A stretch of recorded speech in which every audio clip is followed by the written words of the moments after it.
morning. How are you? Good, how are you? Good, I'm doing well. So I have to say that I really admire you. Oh, thank you. You're such a beautiful and talented lady.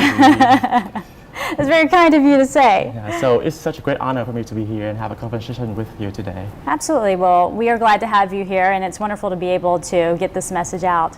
So my first question is that what motivated you to become a journalist? You know, it's funny, I didn't set out to become a journalist. I originally was going to become an attorney. I registered pre-law. I even worked in a law firm in high school. And I just decided after doing it for a while that it really wasn't something that I enjoyed.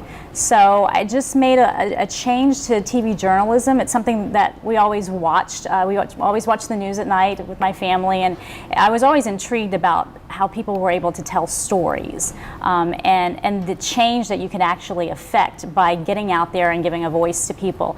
And to me, it was exciting. It was a way to see the world in a different view, and that attracted me to it. And from there, I just kept going, and here we are. So people usually say that media in the United States, particularly broadcast journalism, is a pretty tough field for Asian Americans to get into and to succeed at. However, you did it. So what have been the most difficult challenges that you have had?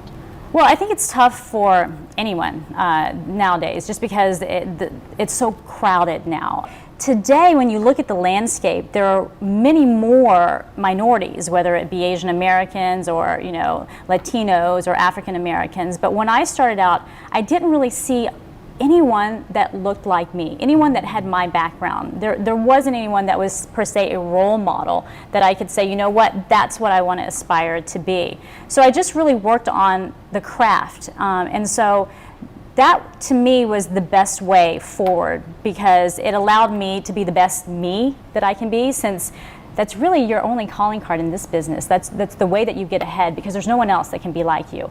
And when there's so many people in the field trying to get that position, and there's only so many, because you have what, over 200 stations throughout the U.S., TV stations, and from that you only have so many spots on air. And to get into one of those, you have to be good at what you do, but we pretty much all do the same thing, right? So how do you set yourself apart? You do it in your own personal way, because each of us is very distinct, we're very different.